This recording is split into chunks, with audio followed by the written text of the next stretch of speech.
രാത്രി പൂട്ടിയിട്ടിരുന്ന സെല്ല് തുറന്ന് നിങ്ങൾ ഇതിനകത്ത് കയറിയത് പ്രതിയോടൊപ്പം കള്ളുടിക്കാനായിരുന്നില്ലേ? ഞാൻ കുടിച്ചില്ല സർ. നിങ്ങളെ കൊണ്ടവൻ കുടിപ്പിച്ചു. ആസ്പത്രി റിപ്പോർട്ടിൽ ബോധം കെട്ട നിലയിൽ നിങ്ങൾ അവിടെ എത്തുമ്പോ നിങ്ങളുടെ വയറ്റിൽ മയക്കുമരുന്ന് കടന്ന വിസ്കി ഉണ്ടായിരുന്നു. ഒരു പ്രതിയെ കഷ്ടപ്പെട്ട് പിടിച്ചേൽപ്പിച്ചാൽ നിങ്ങൾ അവന് കള്ളും കഞ്ചാവും കൊടുത്ത് സൽക്കരിക്കും. കുറ്റവാളിയുടെ ചൊൽപ്പടിക്ക് നിൽക്കുന്ന നാണകെട്ട പീറ പട്ടികളും. Mister Balram, stop your absurd abusing.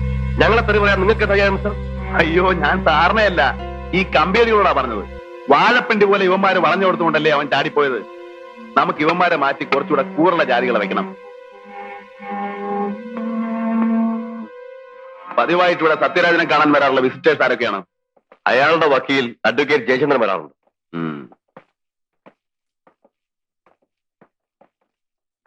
Sir, ഇത് സെല്ലിലെ ബാക്കിൽ എടുത്തുന്ന. ജയിലിനകത്ത് വെച്ച് തനിക്ക് എങ്ങനെ ഈ കത്ത് കിട്ടി? കുട്ടൂസ് തന്നെയാണോ സർ? കുട്ടൂസോ? അവനല്ലേ നീ കുത്തിയത്? അതെ, ഇന്നലെ രാത്രി കമ്പീന്റെ മേലെ 3 പ്രാവശ്യം മുട്ടുന്ന കേട്ട കുത്തിക്കോളാൻ പറഞ്ഞു. അവൻ സമ്മതിച്ചിട്ടാ കുത്തി. വെറുതെ എങ്ങനെ ഒരാളെ കുത്തുക? വെറുതെ അല്ല, രണ്ടാം കൂടി 500 രൂപ. ആര് പറഞ്ഞു? ഈ നിൽക്കുന്ന സൂപ്പർ സാർ.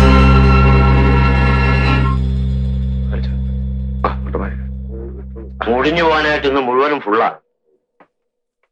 ഇന്നലെ 10,000 കിட்ட പറയുന്നില്ല സാർ.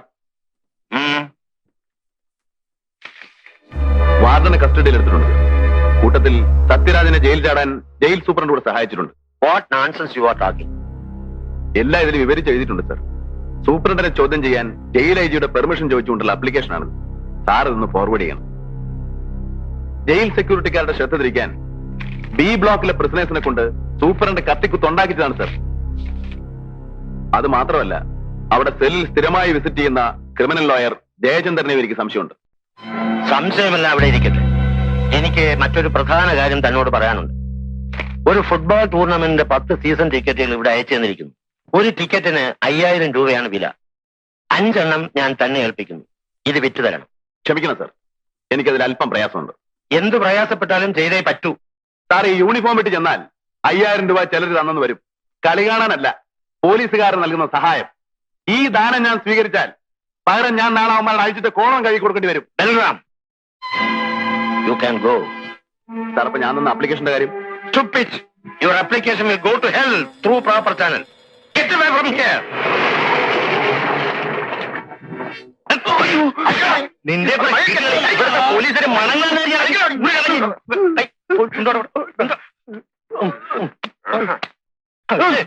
ചീട്ട് കളിക്കുന്നു. നിന്റെ ചീട്ട് കളി നിന്നെ. വാസു, എന്താ ഇത്? മാർക്കറ്റിലെ ചീട്ട് കളിക്കാരാ.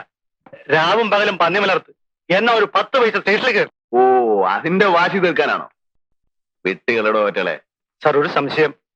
അപ്പൊ ഈ ചൂതാട്ടം, ഗാംബ്ലിംഗ് വെറുതെ വിടാനോ? ശിക്ഷിക്കണോടോ ഗാംബ്ലിങ്ങിന്? എങ്കിൽ ചെല്ല്. സീസൈഡ് ക്ലബില്, ഓഫീസേഴ്സ് ഡെന്നില്, ഹോട്ടൽ മുറികളില് പോലീസ് കമ്മീഷണർ അടക്കം ആയിരങ്ങൾ വാത് വെച്ച് കളിക്കുന്നുണ്ടാവും. അവരെ ആദ്യം പിടിച്ചിട്ട് വാ. മാർക്കറ്റിൽ മീൻകൊട്ട ഒന്നും ഇറച്ചിയൊട്ടിയും അടുക്കുമ്പോ ഒരു രസത്തിന് വേണ്ടി 10 പൈസ വെച്ച് ചീട്ട് കളിക്കുന്ന ഈ പാവങ്ങളെ ശിക്ഷിക്കുന്നത് അത് കഴിഞ്ഞിട്ട് മതി. സാർ, മോണ പഴുത്തൊലിക്കുന്നവന്റെ നാവ് പഠിച്ച വായനാറ്റം മാറൂലടോ. വിട്ടുകളാവറ്റളെ.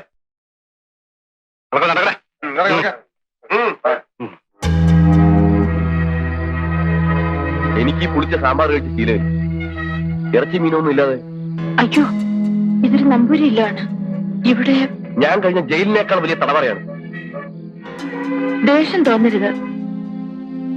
നിർബന്ധം അച്ഛ, ഞാൻ ഉണ്ടാക്കി തരാം. നിങ്ങൾ ആ വക്കീലിനെ ഒന്ന് കാണണം ഉടനെ. ഒരു ഫോണിന് ഞാൻ പറഞ്ഞിരുന്നു. ഒരു ടെലിഫോൺ ഇവിടെ ഏർപ്പാടാക്കി തരാൻ. പിന്നെ വിസ്കിയോ ബ്രാൻഡിയോ എന്തെങ്കിലും. ഇല്ലെങ്കിൽ എനിക്ക് ഇവിടെ ഒന്ന് ഭ്രാന്ത് പിടിക്കും. ഒന്ന് പതുക്കെ. അച്ഛൻ ഉറങ്ങിയിട്ടുണ്ടാവില്ല. ആരാ അത്?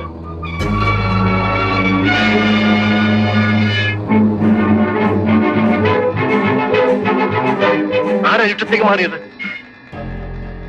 പറയ്. അച്ഛാ, ഞാൻ കേട്ടു ഒരു ആണിന്റെ ശബ്ദം. അത് എന്നോട് ക്ഷമിക്കൂ അച്ഛാ. മോളെ, പ്രായം കവിഞ്ഞിട്ടും പെൺകുട തരാവാതെ നിൽക്കുന്ന നിനക്ക് ഒരു പുരുഷനുമായി ബന്ധപ്പെടാൻ മോഹം ഉണ്ടാവും. മനസ്സ് നിയന്ത്രിച്ചാലും ശരീരം കൊതിക്കും. ഇല്ല അച്ഛാ, എന്നെ തെറ്റിദ്ധരിക്കരുത്. പിന്നെന്താ ഞാൻ കണ്ടത്? ദിവസവും നേദിക്കുന്ന ഈ ശീലത്തിന്റെ മുമ്പിൽ വെച്ച് മരിച്ചുപോയ ആത്മാക്കൾ പൊറുക്കില്ല. ഞാനും അരുത്. എന്നെ ശപിക്കരുത്. ഞാനെല്ലാം പറയാം അച്ഛാ.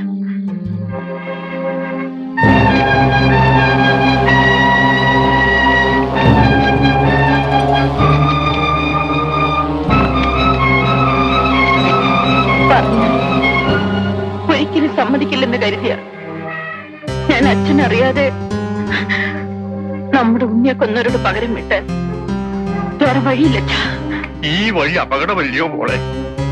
എനിക്കെന്തോ ഭയം തോന്നുന്നു. തിരുമേനി, നിങ്ങളെക്കാൾ കൂടുതൽ ഭയപ്പെടേണ്ടത് ഞാനാണ്. ജയിൽ ജാടിയെ ഞാൻ ഇവിടെ കഴിയുന്നത് നിങ്ങളുടെ മകനെ ഓർത്താണ്. ആ കുട്ടിയെ ഉലക്ക കൊണ്ട് ഇടിച്ചുരുട്ടി ചതച്ച് ഇഞ്ചിഞ്ചായി കൊല്ലുന്നത് കണ്ടവനാണ് ഞാൻ. അവരെ തൂക്കിലേറ്റാൻ എന്റെ സഹായം നിങ്ങൾക്ക് ആവശ്യമില്ലെങ്കിൽ ഞാൻ പോകാം. അരുത്, അരുത്. എന്റെ മകൾ ചെയ്തത് ശരിയാണ്. നിങ്ങൾ ഇവിടെ താമസിക്കൂ, ഞങ്ങളെ സഹായിക്കൂ. സത്യരാജന്റെ ജയിൽ ചാട്ടത്തെ കുറിച്ച് എനിക്ക് ചില ധാരണകളൊക്കെ ഉണ്ട് സർ. അവനെ സഹായിച്ചവർക്കെതിരെ ശക്തമായ നടപടികൾ എടുക്കണമെന്നാണ് എന്റെ അഭിപ്രായം. I also agree with you. അതിനിടയ്ക്ക് കാരണമില്ലാതെ എന്നെ ട്രാഫിക്കിലേക്ക് മാറ്റിയിരിക്കണം സർ. ആരും അതിന് കാരണമില്ലെന്ന്? മിസ്റ്റർ ബൽറാം, ട്രാഫിക്കിൽ നിങ്ങളുടെ സേവനം ആവശ്യമുണ്ട്. സിറ്റിയിലെ തിരക്കും വാഹനങ്ങളുടെ മത്സരവട്ടവും അറിയാമല്ലോ. അത് നിയന്ത്രിക്കാൻ നിങ്ങളെപ്പോലെ ഒരു ഓഫീസറെ ചുമതലപ്പെടുത്തിയതിൽ എന്താ തെറ്റ്?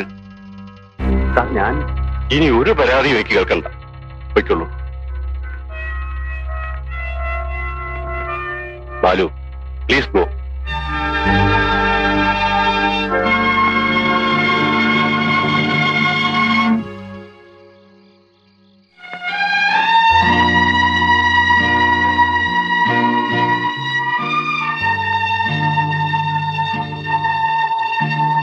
നമ്മൂര് പോണില്ലേ? പോയിക്കോളൂ.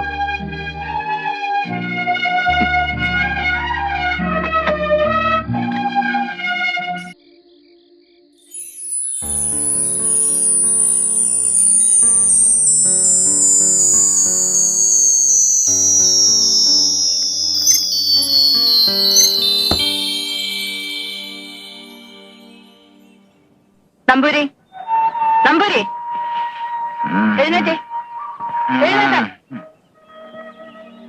എന്തിനവിടെ നടക്കുന്നത്? വെപ്പും തേനൊക്കെ അവിടെയല്ലേ? കടപ്പ് അവിടെ തന്നെ മതി. ആ അസുരന്റെ കൂടെ ആവായിരുന്നു. ഇന്നലെ രാത്രി വേറെ ആളും ഒന്നും അവിടെ കൂടെ കിടക്കാൻ. ആ ഞാൻ വരുന്നു. ഇയാൾ തന്നെ ഇറങ്ങി പോകുകേ.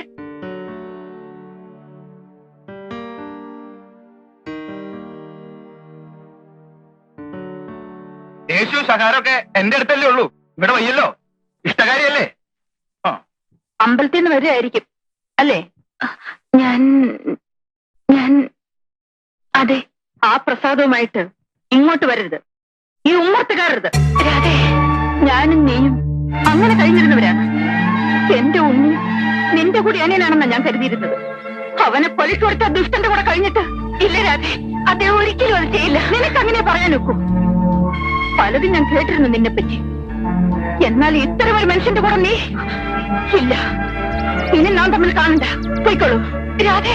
പോകാൻ പോകാം. അതിനു മുൻപ് എനിക്ക് പറയാനുള്ളത് കൂടി നീ കേൾക്കൂ. എനിക്കൊന്നും കേൾക്കണ്ട. കേൾക്കണം. കേൾപ്പിച്ചിട്ടേ ഞാൻ പോകും. പലപ്പോഴും ഞാൻ നിന്നോട് പറയാൻ ഒരുങ്ങിയതാ, കഴിഞ്ഞില്ല. ഒരിക്കൽ ഒരാളോടെങ്കിലും തുറന്നു പറയാതെ എനിക്ക് സ്വസ്ഥത കിട്ടില്ല. എനിക്ക് സ്വസ്ഥത കിട്ടില്ല രാധേ.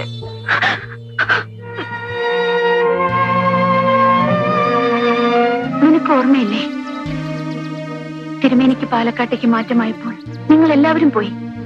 പിന്നെ ഞാനിവിടെ ഒറ്റയ്ക്കായി. എന്റെ പാർട്ട് ടൈം ജോലി ഒന്ന് സ്ഥിരമാക്കി കിട്ടാൻ ഞാൻ പലരെയും സമീപിച്ചിരുന്നു. കൂട്ടത്തിൽ ചന്ദ്രദാസൻ വലിയ നേതാവാ. ചന്ദ്രാജിന്ന് വിളിച്ചു. അങ്ങേര് ശുപാർശ ചെയ്യാമെന്ന് പറഞ്ഞ് എന്നെ തിരുവനന്തപുരത്തേക്ക് കൂട്ടിക്കൊണ്ടുപോയത്. എനിക്ക് വളരെ വേണ്ടപ്പെട്ടൊരു കുട്ടിയാണ്. ചെയ്യാൻ കഴിയുന്നതിന്റെ മാക്സിമം സഹായം ചെയ്തിരിക്കണം. ചന്ദ്രാജി പറഞ്ഞാൽ പിന്നെ ചെയ്തു കൊടുക്കാതെ പറ്റുമോ?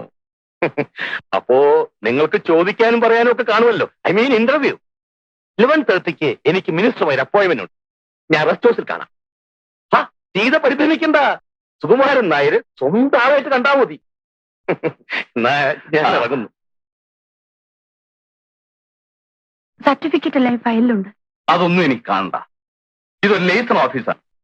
കമ്പനിക്ക് താല്പര്യമുള്ള പല ഗസ്റ്റുകളും ഇവിടെ വരും. അവരെ കാര്യമായി സ്വീകരിക്കുക, വേണ്ടപ്പോ അവരെ ഒന്ന് എന്റർടൈൻ ചെയ്യുക. അതിനുള്ള യോഗ്യത കുട്ടിക്കുണ്ടെന്ന് ഈ ശരീരത്തിൽ എഴുതി വെച്ചിട്ടുണ്ടല്ലോ. എന്താ നിങ്ങൾ പറയുന്നത്? ചന്ദ്രരാജ് നാട്ടിൽ നിന്ന് ഫോണിൽ വിളിച്ചപ്പോ ഞാൻ എല്ലാം വിശദമായി പറഞ്ഞിരുന്നു. പിന്നെന്താ ഒരു മനസ്സിലാകായിക? കണ്ടറിഞ്ഞു നിന്നാൽ അതിൻ്റെതായ മെച്ചമുണ്ടാവും.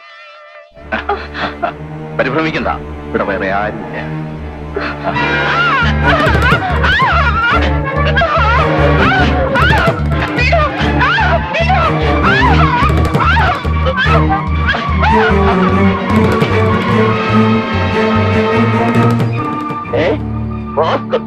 അത്രയ്ക്കായോ?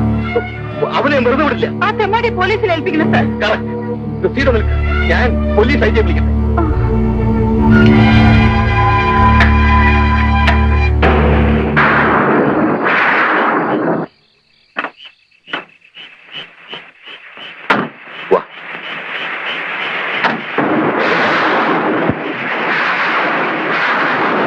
എന്തിനാ നമ്മൾ ഇവിടേക്ക്? ഐ ജി കണ്ടേ?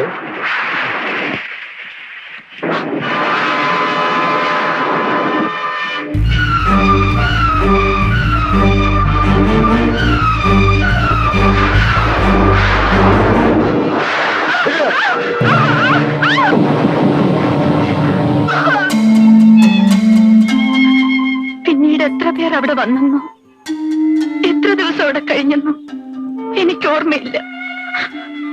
അതിനിടയ്ക്കാണ് അവിടെ പോലീസ് റെയ്ഡ് ഉണ്ടായത്.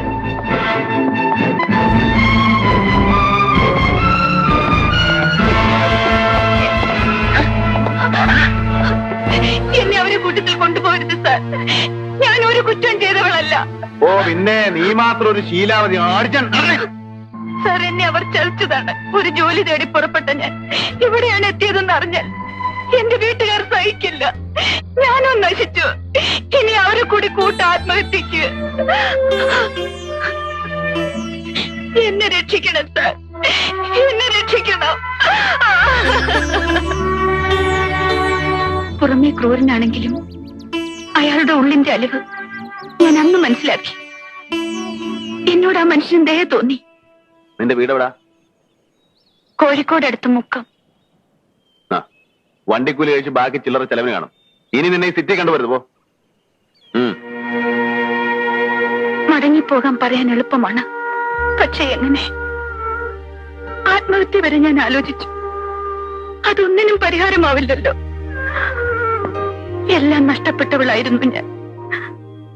എങ്കിലും എന്റെ ശരീരത്തിന് വില കിട്ടുമെന്ന് ഞാൻ മനസ്സിലാക്കി. അതുകൊണ്ട് എന്റെ കുടുംബം പുലർന്നു. സീതേ, ഇന്ന് ഞാൻ ആ തൊഴിൽ നിർത്തി. അതിന് കാരണം ഈ മനുഷ്യനാണ്. ചെയ്യാത്ത കുറ്റത്തിന് ശിക്ഷ ഏറ്റുവാങ്ങിയ അങ്ങേരുടെ വേദന ഞാൻ അറിഞ്ഞിട്ടുണ്ട്. നീ വിശ്വസിച്ചാലും ഇല്ലെങ്കിലും ശരി, എനിക്കുറപ്പാണ് അയാൾക്കൊരു ജീവിയെയും കൊല്ലാൻ കഴിയില്ല.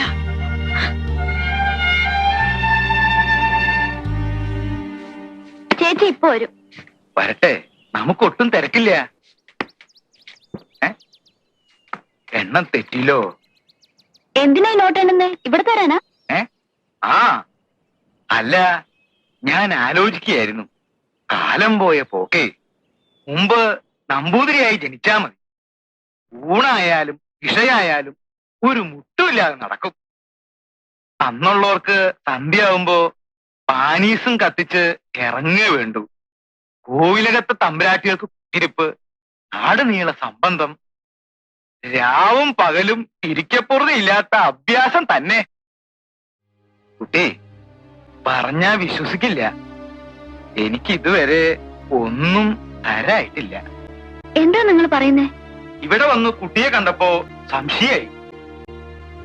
ആരോടാ പറയേണ്ടത്? ഏതായാലും ഇന്ന് മൂത്ത ആളെ ഉദ്ദേശിച്ചാ വന്നത്. ആ, ഞാൻ കുളിക്കായിരുന്നു തിരുമേനി. വിശേഷായി, ശുദ്ധായല്ലോ. ഞാൻ കാലത്ത് തിരുവാച്ചലിൽ പോയി വിസ്തരിച്ചു കുളിച്ചു. കൃഷ്ണന്റെ അമ്പലത്തിൽ തൊഴുതു. ഞാൻ പോവാച്ചി. സാറ അയച്ചാണോ തിരുമേനി? ഞാൻ അങ്ങനെ കാപ്പി എടുക്കട്ടെ? അതൊക്കെ കഴിഞ്ഞിട്ട് മതി. നല്ല ക്ഷീണുണ്ടാവൂലോ. ഓ ഓ, എന്ത് കഴിയാൻ? ആദ്യം ഇതങ്ങോട്ട് വാങ്ങിക്കൂ. എന്താ ഇത്? നാടാടിയാണേ. അപ്പൊ പിന്നെ പ്രതിഫലം എന്ന് പറയാൻ വയ്യ. ഒരു ദക്ഷിണയായിട്ട്. തിരുമേനി, ഇനി താമസിക്കരുത്. എന്റെ ഉടല് വിറയ്ക്കണു. വിടാൻ വിടാൻ. വയസ്സ് പോരായിട്ടാണോ എന്ന് വെച്ചാൽ ഞാൻ പിന്നെ ഇറങ്ങിപ്പോണം. ഇറങ്ങിപ്പോകാൻ. അതെന്താ അങ്ങനെ? പാവമാണ് തിരുമേനി. ആ പോലീസ് ഇൻസ്പെക്ടർ അടക്കം നാടൊട്ടു പോവാല്ലേ? ഒന്നില്ലെങ്കിൽ ഞാനൊരു ബ്രാഹ്മണനല്ലേ? ബ്രാഹ്മണന്റെ മഹത്വം എന്നോട് പറയരുത് തിരുമേനി. കൂട്ടുപരയിൽ ഊൺ പണവും കൊടുത്ത് ബ്രാഹ്മണനെ സൽക്കരിച്ച ഒരു കോവിലകത്താൻ ഞാനും ജനിച്ചത്. എന്റെ അച്ഛനും ഒരു നമ്പൂതിരിയായിരുന്നു. നേമടിയും മാലിക്കാനും പോയി. നാലുകെട്ടിൽ പട്ടിണിയായപ്പോൾ എന്റെ അമ്മയുടെ സംബന്ധക്കാരനും പോയി എന്റെ 7ാം വയസ്സിൽ. പിന്നീട് ഞാൻ എന്റെ അച്ഛൻ തിരുമേനിയെ കണ്ടിട്ടില്ല. ഇടവണ്ണ പാലൂര് മനക്കൽ കിടന്നു ഈടെ അങ്ങേര് നരകിച്ച് ചത്തെന്ന് ഞാൻ കേട്ടു. എന്റെ ഇല്ലത്തോ? അപ്പൊ കുട്ടി കുറ്റല്ല, നാടിനേളെ സംബന്ധമായിട്ട് നടന്ന നിങ്ങളുടെ കാരണവന്മാർക്ക് എവിടെയൊക്കെ കുട്ടികളുണ്ടായെന്ന് അറിയൂ. സ്വന്തം മക്കളെ പോലും അവർ വ്യഭിചരിച്ചു കാണില്ല തിരുമേനി. എന്റെ ഈശ്വര, ശിവ ശിവ. വെറുതെ അല്ല, കുടുംബത്തോടെ മുടിഞ്ഞു പോയത്. കുട്ടി എന്നോട് ക്ഷമിക്കൂ. ഞാൻ അറിയാതെ. എനിക്കറിയാം തിരുമേനി. സ്വജാതിയിൽ എന്റെ അച്ഛന് പിറന്ന 6 പെൺമക്കൾ ആ മനയിൽ ഇപ്പോഴും ഉണ്ടെന്ന്. മൂത്ത് നരച്ച് പട്ടിണി കിടന്ന് നരകിക്കുന്ന അവർക്കൊണ്ടേ കൊടുക്കൂ ഈ കാശ്. വ്യഭിചരിക്കാനല്ല, ഒരു നേരത്തെ ആഹാരത്തിന് ഈ അപ്പൻ നമ്പൂതിരിയുടെ ദാനമായിട്ട് റേഷൻ അരി വാങ്ങിക്കാൻ.